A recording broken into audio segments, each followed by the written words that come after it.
साहब अपने Indian army का जो सोल्जर है ना वो बड़ा मजबूत है, बहुत मजबूत है। अगर एक माँ के दो बच्चे हैं और एक अलग अलग आए हुए हैं 6-7 है तो वो दो भारी पड़ेंगे साहब।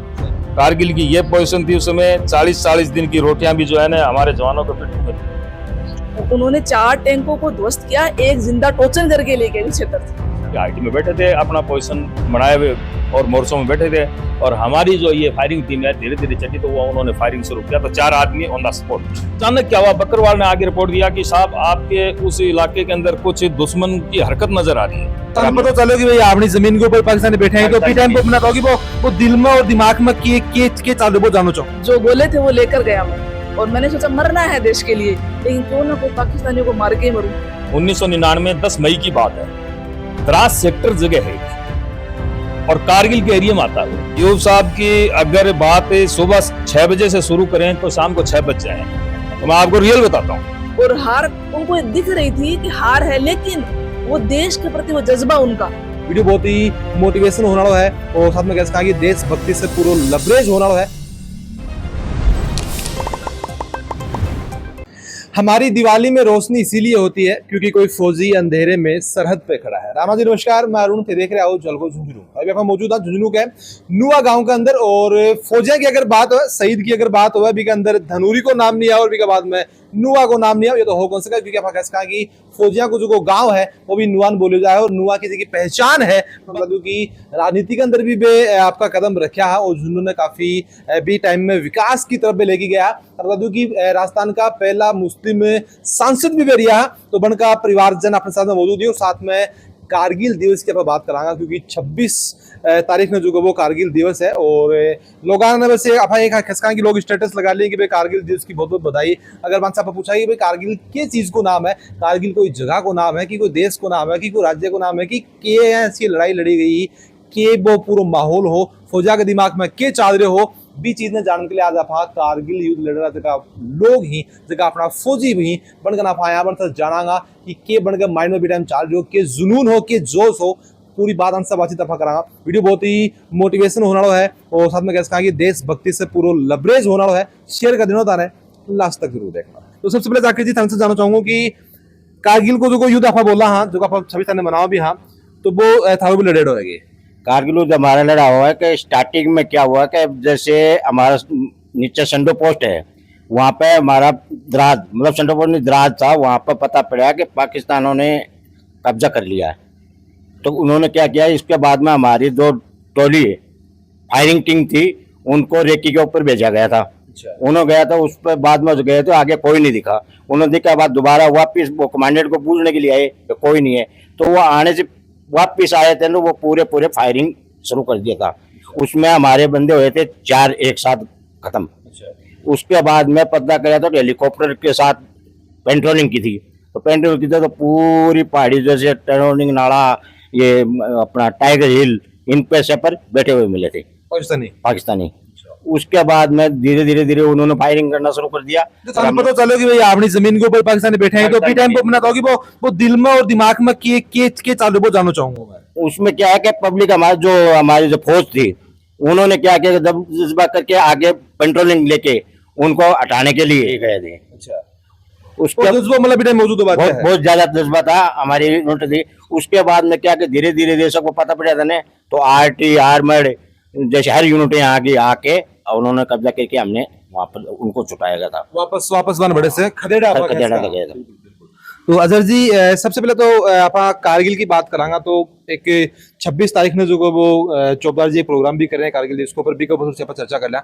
ये सब होना कितना के जरूरी ही, देखो सम्मान को भूखो कोई को मेरे मानना है, लेकिन फिर भी अगर देश के लिए कुछ करे है बन अगर सम्मानित करे जाए, उनका परिवार सम्मानित करे जाए, कितनी की शानदार चीज है। विषय आगे का अपना फौजी मौजूद नहीं पर कितनों के पोस्टों भी से मिला वो। ये है कि देखो ये जो अभी ये प्रोग्राम रखा है, इससे एक तो ये क्या कि जो आने वाली जनरेशन है वो क्या कि मोटिवेट होगी। जो आज नौकरी फौज के अंदर जो कर रहा है और आगे जाने वाली पीढ़ी है उसको भी इससे एक प्रेरणा मिलती है। और ये जरूरी लगी कि सिर्फ आज ही गुना आगे भी याद भी रखे जाएगा। ये प्रेरणा भी मिलती है कि देखो आज मैं जैसे आपको एग्जांपल देता हूँ कि जैसे आप थोड़ी देर पहले अयूब साहब की बात कर रहे थे। अयूब साहब की अगर बात सुबह 6 बजे से शुरू करें तो शाम को 6 बज जाए, तो मैं आपको रियल बताता हूँ। हाँ, कि ये जो आपको ये जो ऐसे फूटे टूटे मकान नजर आ रहे हैं ना, पैगाम जंग 1971 के अंदर इस घर से 3 सगे भाई थे, कैप्टन मोहम्मद अयूब खान जो उस समय वो नायब तहसीलदार थे, और उनके छोटे भाई इसाक खान जो खुदा के प्यारे हो गए, और इस्ताक खान जिंदा हैं, उनकी उम्र दराज करे मालिक। ये तीनों भाई, और चौथा इनका सागी चाचे का लड़का जो इस घर में रहता था, मुराद खान, आज भी जिंदा है, वो उनकी उम्र है 93, वो भी उस जंग के अंदर थे। यानी 4-5 और सागी फिर इस परिवार के देखें तो बुतबो फिर 71 की लड़ाई में आगे, वो दूसरी जनरेशन में आगे। तो ये एक जज्बा था। आज उनको देख के हम मोटिवेट हुए कि यार अयूब साहब है, वो मतलब एक वारिस थे, मतलब एक सिपाही था, और सिपाही से लेके उसका बढ़ते बढ़ते बढ़ते आज कहां तक वो पहुंचे। तो उसको कोई मतलब एक उदाहरण पेश किया, उन्होंने उदाहरण पेश किया। इसलिए ये जो कारगिल का जो इन्होंने रखा है प्रोग्राम, बड़ी अच्छी बात है और बहुत ही अच्छा है। इससे क्या कि ये जनरेशन है वो मोटिवेट होगी। अच्छा जी, एक चीज और जानना चाहूंगा कि जैसे कारगिल की बात हम बार बार कर रहे हैं, कारगिल या कि कोई जगह को नाम है, कोई पहाड़ी को नाम, क्या चीज है? आपको बताता हूँ ये क्या हुआ कि साहब, कारगिल ये 1999 10 मई की बात है। द्रास सेक्टर जगह है एक, और कारगिल के एरिया में आता है वो। कारगिल में कोई शहर को नाम बोले? नहीं, शहर को नाम है, शहर को नाम है, शहर को नाम है। अच्छा, हाँ, तो कारगिल वो क्या है कि जो ये बकरवाल होते हैं, जो बकरी चराने वाले, ये पहाड़ों के ऊपर गए, जो वहां पे क्या है कि जैसे विंटर टाइम में क्या है कि हम भी पीछे आ जाते हैं और वो भी पीछे चले जाते हैं। कुछ जगह ऐसी होती है, उस जगह पे क्या है कि वो ठंड ज्यादा होने के कारण है, और वो भी पीछे हो जाते हैं, हम भी पीछे होते हैं। वो ठंड, तो हम तो ऐसे सेटिस्फाई होके बैठ गए कि भी चलो इस समय कोई आएगा ही नहीं उस समय, और वो भी मतलब आते नहीं थे। अचानक क्या हुआ, बकरवाल ने आगे रिपोर्ट दिया कि साहब आपके उस इलाके के अंदर कुछ दुश्मन की हरकत नजर आ रही है, दुश्मन की हरकत नजर आ रही है। तब भी कमांडिंग ऑफिसर को ये रिपोर्ट लगी कि दुश्मन की हरकत नजर आ रही है, तो कमांडिंग ऑफिसर ने उसके ऊपर एक्शन लिया। एक्शन लेने के बाद जो है ब्रिगेड कमांडर को रिपोर्ट फॉरवर्ड कर दी, आगे से आगे रिपोर्ट। तो फौज का तो एक चैन सिस्टम है, रिपोर्ट फॉरवर्ड हुई। तो हमारे उस समय मैं हालांकि 29 RR के अंदर अटैच था, मेरी पेरेंट्स यूनिट 16 ग्रेनेडियर है, मैं हम दोनों एक यूनिट के, लेकिन मैं वहाँ 2 साल के लिए वहाँ अटैच था, लेकिन वो भी वहीं थी, उसी इलाके में थी, मैं आउट नहीं था। तो एक टीम, फायरिंग टीम तैयार की हुई होती है, जैसे आप बोल देते हैं स्पेशल कमांडो, उस तरीके से क्या अलग अलग काम है। तो वो टीम जो है ब्रिगेड से उठाई और उस टीम को भेजा। उस टीम में 16 ग्रेनेडियर के 13-14 आदमी थे, जिसमें एक अमर बहादुर, एक पदम सिंह और एक मौन कटार। मौन कटार था जो मेरी कंपनी का था, पहला आदमी शहीद है कारगिल ऑपरेशन के अंदर, पहला आदमी शहीद है। ये 4 आदमी क्या है, अमर बहादुर तो मेरे वीक का ही था, मतलब एक साथ टर्निंग की थी हमने। ये 4 आदमी वहां पे क्या है कि जैसे ये ऊपर चढ़े, वो थोड़ी हाइट में बैठे थे, अपना पोजीशन बनाए हुए और मोर्चों में बैठे थे, और हमारी जो ये फायरिंग टीम है धीरे धीरे चढ़ी, तो वो उन्होंने फायरिंग शुरू किया। तो 4 आदमी ऑन द स्पॉट फायरिंग शुरू हो गया। फिर फायरिंग शुरू हुआ तो वो गोले आके गिरे जहाँ पे बेस के अंदर, यानी हम जहाँ रहते थे, हमारी यूनिट जहाँ रहती थी, वहां तक फायरिंग आ गई थी। अच्छा, वहां तक फायरिंग आ गई थी, फायरिंग शुरू हो गया। उसके बाद में जो है, उसके बाद जो आगे की कार्रवाई शुरू हुई, कार्रवाई शुरू हुई तो तब भी वो बड़े हाइट पे थे, तो हमारी वी फोर्स ने बहुत अच्छा काम किया। मजबूर हो गए वो, उनको जगह छोड़नी पड़ी। उसमें उनकी डेथ भी काफी हुई, उनकी डेथ हुई तब हमने भी उनकी रस्म रिवाज से जो है ना एक जनाजे की नमाज पढ़ा के उनको बाकायदा मिट्टी भी दी है। इसमें अच्छा। मेरे पास वीडियो भी है। अच्छा, हाँ, तो सब कुछ किया है उनकी, जैसे मतलब लड़ाई आपकी जगह और बाकी इंसानियत आपकी जगह। इंसानियत आपने दिया है। लेकिन मैं कहता हूँ कि वो लोग इतनी इंसानियत नहीं दिखाते, हमने इंसानियत दिखाई है।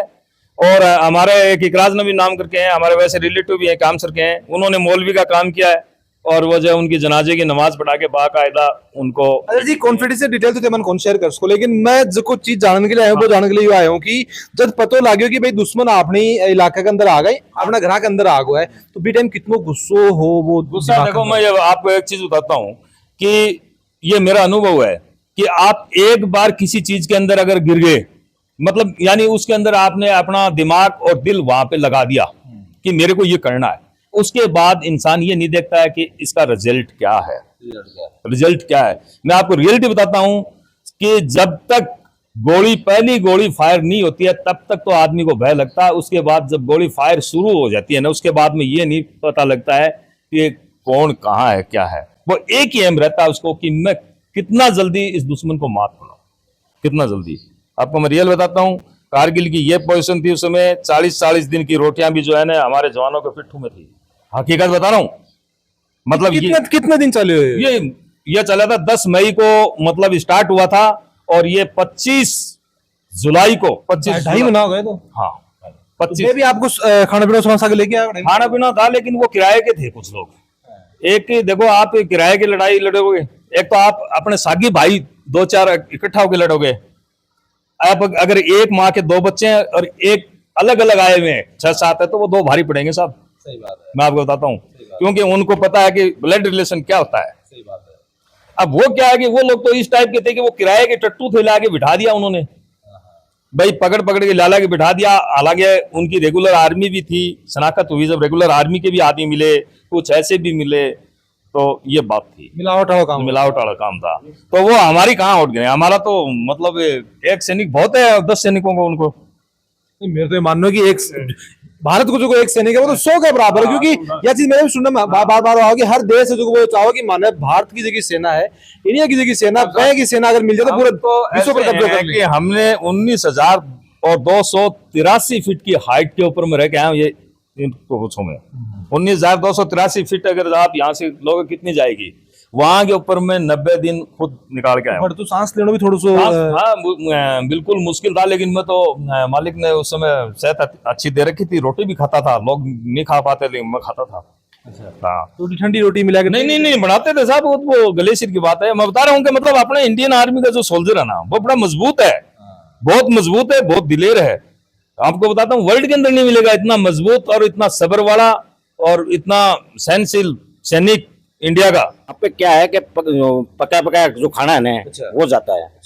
वहाँ जब पेट्रोलिंग जाती है, जैसे रात को चलती है 8 बजे और सुबह 5 बजे चलती है, दिन में नहीं चलती है। वो क्या है कि पहाड़ी में चलते से आपने टिब्बा फटता है ना, वैसे वो बर्फ फटती है, अंदर आदमी चल जाते हैं ना, उस टाइम होती है। वहाँ पे क्या जैसे हेलीकॉप्टर ड्रॉपिंग करते हैं। अच्छा, आज जब पेट्रोलिंग जाती है वो क्या अपस्ट्रीम जैसे चलते हैं ना, वो रस्से बांध के उनको चलते हैं साथ, ऐसे एक आदमी नहीं चलते वहाँ पर। क्या कभी भी वे 2 आदमी अंदर चल जाते हैं, उनको जो पीछे वाले खींच लेते हैं या आगे वाले खींचते हैं।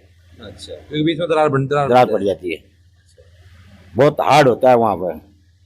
तो जज्बे की वजह के अजर जी की मतलब भारत तो जो वो कोई सी भी लड़ाई की अगर हम बात करें तो वो हारे नहीं है। देखो, जज्बा ऑटोमेटिक आ जाता है। देखो, अपना कोई भी किसी हक के लिए अगर लड़ता है इंसान, अगर अपने हक के लिए लड़ेगा, भाई मैं अपनी सीमा के अंदर दुश्मन देश को कैसे घुसने दूंगा कि मेरी जिम्मेवारी है, तो वो जज्बा ऑटोमेटिक आएगा। एक चुटकुला अजर जी मैं भी सुनो कि पाकिस्तान का जगह फौजी है कि अफसरा का अगर आप अगर तस्वीर देखा तो काफी सारा बन के मेडल आगे रही है। मेरे यहाँ समझ में आया कि 65 की लड़ाई बना आ रही है, 71 की लड़ाई बना आ रही है, चाहे कारगिल की बात कर लें चाहे और कुछ लड़ाई की बात करें, सब युद्ध में आ रहे हैं। तो भाई मेडल क्या का कोई किराया का ले रहा है? नहीं, वो मेडल क्या है, वो मेडल तो हम भी लगाते हैं। वो मेडल जीता नहीं, जीतने का मेडल अलग है साहब, जीतने का मेडल अलग आता है। जो ये मेडल आप देखते हो ना, इतने लगे हुए जो छाती भरी होती है, वो मेडल तो आज मेरे पास भी 15-16 मेडल हैं। वो मेडल क्या होता है कि वो सर्विस मेडल होते हैं। अच्छा। सर्विस मेडल होते हैं। उसके बाद में जैसे पीस और फील्ड स्टेशन होता है, जैसे फील्ड स्टेशन जाते हैं, जब आज में जैसे मेरे कोई पूछे कि भाई आपकी नौकरी कहाँ है 30 साल के अंदर, तो मेरी जो मतलब 19 साल की नौकरी JNK की है। तो JNK के जितने भी मेडल, जब JNK में गया, उसके बाद में आसाम में गया, जैसे नॉर्थ ईस्ट में चले गया, फिर अलग फील्ड में चले गया, तो वहां के मेडल अलग अलग लग जाते हैं। बाकी जो आप ये जीत वाला जो मेडल बताते हो ना, गैलेंट्री अवार्ड होता है, वो क्या है कि वो तो एक ही होता है। जैसे सेना मेडल है, उसके अंदर शौर्य चक्र है, वीर चक्र है, परमवीर चक्र है, महावीर चक्र है। ये क्या है कि ये मेडल तो वो होता है, लेकिन मैं कभी नहीं लगाता, कभी भी नहीं लगाता। क्या है कि ये मेडल दिल के अंदर है। राम राम। हाँ जी, राम राम। क्या नाम है? शबनम खान। शबनम जी, अयूब खान जी का क्या लागू है? मैं पुत्रवधू। अच्छा, मैं तो कि अयूब खान जी तो न सिर्फ खेसका की नुआ का पूरा झुंझुनू और राजस्थान में एक सांसद अफा खेसका की तो पहले जो को नाम अगर कड़े जुड़ा है तो वो कितनों के फकर की बात अलग है। बहुत बड़े फकर की बात है। देखो, झुंझुनू में जो झुंझुनू की जो पहचान है बस सैनिका का नाम से ज्यादा है। तो सैनिका के हिसाब से देखा तो अयूब साहब सैनिक से संसद तक सफर करने पहला आदमी। 65 की लड़ाई भी सुनने में आई की बन के लड़ेड़ी ही, तो थार से कोई सांझा बना करी हुआ कोई कहानी की भी टाइम में माहौल आया कर, तो वो क्या है किसी की लड़ाई हुआ करती, कितनों के फर्क आ गया चीज़। देखो, 65 की लड़ाई के लिए साहब हमें कुछ 2-3 चीजें बताते थे, जैसे कि भाई वो लड़ाई क्या है कि पाकिस्तानी जो जनरल थे वो भी अयूब खान थे, और अपने इंडिया के भी जो ये हमारे जैसे अयूब साहब हैं ये भी अयूब खान थे। तो ये जब चर्चा कब बनी कि जब सियालकोट क्षेत्र में अयूब साहब जहाँ ठहरे हुए थे और अयूब साहब को लग गया था कि पाकिस्तान जिन पैटर्न टैंकों पे घमंड कर रहा है उसके आगे हमारे शर्मन टैंक तो कमजोर है, और हार उनको दिख रही थी कि हार है, लेकिन वो देश के प्रति वो जज्बा उनका, वो उनको हारने के लिए वादा नहीं कर रहा था कि हम हार जाएंगे क्या। जज्बा बड़ी चीज है। बट जज्बा बड़ी चीज थी। वो पैटर्न टैंकों के बदले हिंदुस्तानी जज्बा था ना, वो पैटर्न टैंकों को हरा रहा था। और अयूब साहब ने कहा कि मैं अपनी जीप से उतरा और जो गोले थे वो लेकर गया मैं, और मैंने सोचा मरना है देश के लिए, लेकिन क्यों ना कोई पाकिस्तानियों को मार के ही मरूं, कम से कम जब ऊपर जाऊंगा मैं तो ईश्वर को ये कहूंगा कि तूने मुझे इतना मौका दिया कि अपने देश के लिए मैं कुछ करके आया हूँ। तो उन्होंने वो गोले ले जाकर पाकिस्तानी उन पैटे टैंकों के नीचे रखे। वो जैसे जैसे वो ध्वस्त होने लगे तो वो वहां क्षेत्र सियालकोट क्षेत्र के जो पाकिस्तानी कब्जे कर रखे लोगों ने वो उन्हें घबराहट आ गई, फिर अफरा तफरी मची। तो ये भी उनके साथ पहली बार हुआ। चीज ना अपन लेके आए जगह पर घमंड कर रहा है वो तो खत्म हो रहे हैं। खत्म हो रही। तो उन लोगों में इस चीज को लेकर घबराहट हो गई, दहशत फैल गई कि भाई टैंक तो ध्वस्त हो रहे हैं। तो ये चीज भी अयूब साहब के साथ पहली बार हुई कि सेम एक सैनिक ऐसा है जिसके लिए सेम डे और एक गैलेंट्री अवार्ड घोषित किया जाए। उन्होंने 4 टैंकों को ध्वस्त किया, एक जिंदा टोचन करके लेके उस क्षेत्र से खाने के लिए। हाँ, तो अयूब साहब के लिए ये भी पहली एक सैनिकों के लिए मेरे हिसाब से पहली चीज है। मैंने सैनिक रिकॉर्ड में पूछा है कि ये अयूब साहब के लिए किया गया था कि उस टाइम लाल बहादुर शास्त्री जी ने जो माहौल था हिंदू मुस्लिम लोगों को जागृत करने का, जो जज्बा पैदा करने का, इस हिसाब से उन्होंने कहा कि अयूब साहब के लिए आज ये अवार्ड घोषित कर दो, इनको वीर चक्र दिया जाता। ये पहले सैनिक है जिनको सेम डे अवार्ड घोषित किया गया था। अच्छा, उस टाइम बॉम्बे में एक बिल्ड न्यूज़पेपर आता था, उसकी जो हेडलाइन होती वो ये थी इंडियन अयूब वर्सेस पाकिस्तानी अयूब। तो लोगों में बहुत जज्बा आया और वो जज्बे और वो दुआओं का नतीजा था कि हम 65 की ओर जीत गए। कहा कि एक सामने जो वो एक बड़े पद को परो, लेकिन फिर भी एक बिना पद भी टाइम 65 में कोई पद को नहीं, लेकिन फिर भी जो जज्बा हो वो आगे वो जज्बा काम है। और जज्बा देखो जज्बा ही होता है। और भी टाइम की लड़ाई में तो ज्यादा हथियार भी पाकिस्तान आजकल तो बहुत टेक्नोलॉजी आ गई है। साहब ने बताया ना हमारे पास शर्मन टैंकें थी जो पैटर्न टैंकों के बनिस्बत बहुत कमजोर थी, और भाई उनके पास पैटर्न टैंकें अमेरिका की दी हुई थी। अमेरिका पाकिस्तान से मिल गया था, भाई उनके पास ऐसे पड़ी हुई थी और पाकिस्तान की वो काम आ गई। उन्होंने उस वजह से हिंदुस्तान में कब्जा करने का सारा प्लान बन लिया। जैसे साहब ने बताया कि भाई उस जनरल अयूब ने प्लान कर लिया था कि हम हिंदुस्तान पे कब्जा कर लेंगे क्योंकि हमारे पास जो पैटर्न टैंक है वो मजबूत है, लेकिन उन्हें नहीं पता कि सिर्फ टैंकों का काम कौन सा अलग हो, फौजी भी चाहिए, जज्बा भी चाहिए। वो हिंदुस्तानी जज्बा है ना, वो पाकिस्तान पैंटे टैंकों में नहीं मिल सकता। कारगिल दिवस के लिए आप अयूब जी का परिवार से मिला और साथ में बात करा कि अजहर जी और जाकिर जी जगह कारगिल को युद्ध जो लड़े है बड़ साहब बातचीत करेगी बी टाइम के माहौल हो कि इनकी सोच ही कि इनको जज्बा हो। और साथ में 26 तारीख में साहब बात करा कि सम्मान करे जा रहे है चौधरी जी के द्वारा एक प्रोग्राम रखे जा रहे हैं कारगिल दिवस के ऊपर, और लगभग दोपहर 1 बजे को वो टाइम है, तो वो उनको सम्मान करे जा रहे, बहुत ही शानदार बात चीज है। और थाना वीडियो किसों के लागे और के लागे कि कारगिल दिवस के बारे में कितनी के जानकारी थाने मिली और बी टाइम फौजा के माइंड में क्या चल रहे हो वो जान के जाने कितनी की खुशी हुई, मैंने जरूर से बताओगा कमेंट बॉक्स के अंदर। मिलांगा अगली अपडेट में, तब तक के लिए राम राम।